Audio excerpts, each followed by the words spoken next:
আসসালামু আলাইকুম। সুপ্রিয় অষ্টম শ্রেণীর শিক্ষার্থী, আশা করছি তোমরা সবাই ভালো আছো। আজ আমি তোমাদের ইংলিশ ফার্স্ট পেপার ইউনিট 1-এর লেসন 4 বাংলাদেশি কুইজিন এই লেসনের অ্যাক্টিভিটি নিয়ে আলোচনা করব। চলো তাহলে এই অ্যাক্টিভিটিগুলোর আনসার অর্থসহ আমরা আমাদের নোট থেকে দেখে নিই।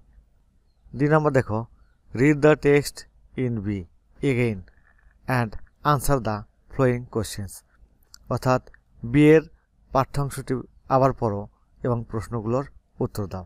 এতে দেখো এ বি আবার পড়তে বলেছে, পড়ে প্রশ্নগুলোর উত্তর দিতে বলেছে। সুপ্রশিক্ষার্থী, এর আগের পর্বে আমি অর্থসহ এই টেক্সটটি পড়ে দিয়েছি। তোমরা যারা ভিডিওটি দেখোনি তারা সোহান অনলাইন স্কুল অষ্টম শ্রেণীর ইংলিশ ফার্স্ট পেপার এই প্লেলিস্ট থেকে ভিডিওটি দেখে নেবে, অথবা ফার্স্ট কমেন্টে ভিডিওটির লিঙ্ক দেওয়া থাকবে, তোমার সেখান থেকে দেখে নেবে। চলো তাহলে আমরা প্রশ্নগুলোর উত্তর আমাদের নোট থেকে দেখে নিই। What has made Bangladeshi food so special? বাংলাদেশের খাবারকে কি এত বিশেষ খাবারে পরিণত করেছে? Many spices have made Bangladeshi food so special. অনেক রকম মশলা বাংলাদেশি খাবারকে বিশেষ খাবারে পরিণত করেছে। Where do we get the fishes from? আমরা কোথা থেকে মাছ পাই? We get fishes from ponds, lake and rivers. আমরা পুকুর, হ্রদ ও নদী থেকেও মাছ পাই। Apart from fish, what other foods do we eat with rice? মাছ ব্যতীত আমরা কি কি খাবার ভাতের সাথে খাই? Apart from fish we eat many foods with rice. মাছ ব্যতীত আমরা ভাতের সাথে অনেক খাবার খাই।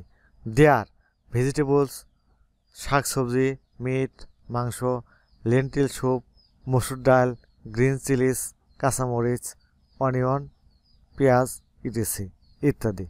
তাহলে আমরা মাছ ছাড়াও এই সমস্ত খাবার ভাতের সাথে খেয়ে থাকি। Why are sweets and important part of our life? কেন মিষ্টি আমাদের জীবনের একটি গুরুত্বপূর্ণ অংশ?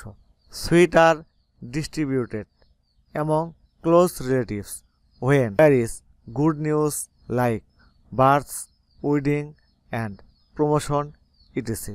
জন্ম, বিয়ে এবং পদোন্নতির মতো সুসংবাদে নিকট আত্মীয়দের মধ্যে মিষ্টি বিতরণ করা হয়। So they are important part of our life. তাই সেগুলো আমাদের জীবনের একটি গুরুত্বপূর্ণ অংশ। সুপ্রিয় শিক্ষার্থী, আজ তাহলে এখানেই শেষ করছি। তোমরা এখনও যারা সোহান অনলাইন স্কুল চ্যানেলটি সাবস্ক্রাইব করোনি তারা প্লিজ সাবস্ক্রাইব করবে এবং ভিডিওতে লাইক দিয়ে দেবে। আল্লাহ হাফেজ।